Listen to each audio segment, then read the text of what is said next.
Change হয় না এই দেশে। কেন হয় না জানেন? আমাদের পকেটে দুটো টাকা আসলে একটু চেহারাটাকে চিনলে আমাদের চলার ভঙ্গি চেঞ্জ হয়ে যায়। আমরা কলার টলার বডি শডি দেখাই তারপর চলি। বাঙালির ধ্বংসের কারণে এগুলো, যা কিছু বলছি এতক্ষণ এগুলোই ধ্বংসের কারণ। যতদিন পর্যন্ত কাঁচামাল ঠিক না হবে, বাংলাদেশে তো বাঁশ দিয়ে হাসপাতাল হয়েছিল, হাসপাতাল, ওটার নাম হাসপাতাল। তো এইরকম বাংলাদেশের জনগণ যতদিন পর্যন্ত ভদ্র না হবে ততদিন পর্যন্ত এরা বই পড়েই থাকবে। নজরুল থেকে, তারপর হাবিলদার রাজবালি থেকে, এরপর এই যে 90-এর এরা, তারপর শাপলা, তারপর এই যে জুলাই, দফায় দফায় সবাই হারাই গেছে। আপনারা হারাই ফেলছেন বাংলাদেশের এই ধরনের মানুষগুলোকে, আপনারা হারাই ফেলছেন যারা আপনাদেরকে স্বাধীনতা দিতে চেয়েছিল।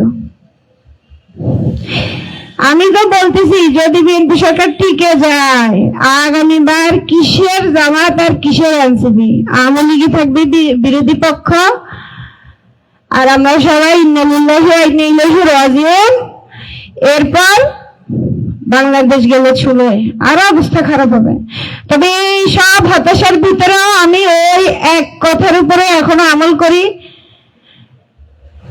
যে শেষ জামানায় এমন একদল বের হবে যাদেরকে কেউ থামাতে পারবে না, আর আমি ওদের জন্য দোয়া করি। আমি চাই আমার বংশধররা এক শ্রেণীতে সামিল হোক। হয়তো আল্লাহ ওই এক শ্রেণী তৈরির যে পন্থা, ওটাতেই আমাদেরকে হাঁটাচ্ছে। সবাই নিজের জায়গা থেকে ভদ্র হতে হবে, ইমানদার হতে হবে। বিএনপিরা, তারপর আরো কে কে যেন আমার বাড়িতে আমার আব্বাকে এসে বলছিল, প্রথমে বলছিল যে স্যার ওরে আমরা একটু সম্মাননা দিতে চাই। তো আব্বা আমার মতো একটু ঘাটতারা টাইপ মানুষ, সরি আমি আব্বার মতো ঘাটতারা টাইপ মানুষ। আব্বা দৌড়ানি দিচ্ছে, শেষে আমারে ধরছে। পরে আমি বললাম যে আপনি এ কথাই একবার বলে ফেলছেন, আর বলিয়েন না। ও মা, এর এক সপ্তাহ চাইতে না চাইতে এরা আমার বিরুদ্ধে আন্দোলন শুরু করে দিচ্ছে এলাকায়। এ হচ্ছে বাংলাদেশের অবস্থা।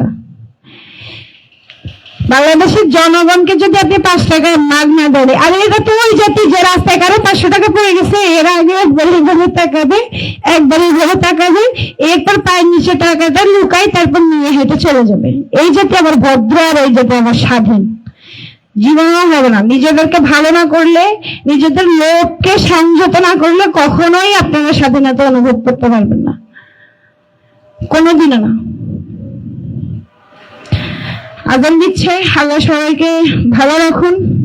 আমার যাওয়ার সময় হয়ে গেছে, সবাই ভালো থাকবেন, আমার জন্য দোয়া করবেন। আমার প্রত্যাশা হচ্ছে এমন কেউ সরকার গঠন করবে যে বাংলাদেশের আপামর জনতার হয়ে কথা বলবে, আমাদের জন্য কাজ করবে। প্রথম একটু কষ্ট হবে, এ জাতি একটু উন্নয়ন করে, তো একটু কষ্ট হবে। তবে আপনি যদি একবার বিশ্বাস দিতে পারেন যে আপনি এদের জন্য আসছেন, আর নড়বে না।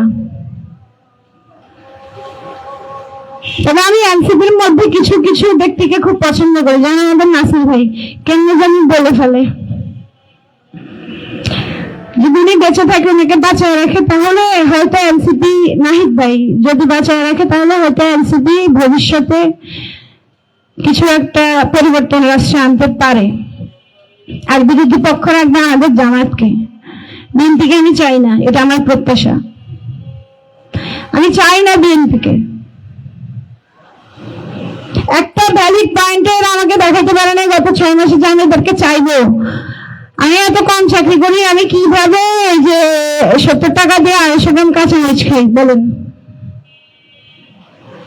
আমার তো টাকা নাই, আমি তো দুর্নীতি করি নাই রাষ্ট্রে। আমার কোনো ঋণ খেলাপি নাই, আমার কোনো মন্ত্রিত্ব নাই, কোনো গতি নাই। আমি 600 টাকার বোরখা পরে এখনো জীবন কাটাই।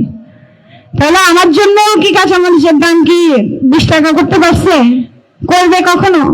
ফ্যামিলি কার্ড দিচ্ছেন, কালকে দিচ্ছেন আপনার দলের নেতা কর্মীকে।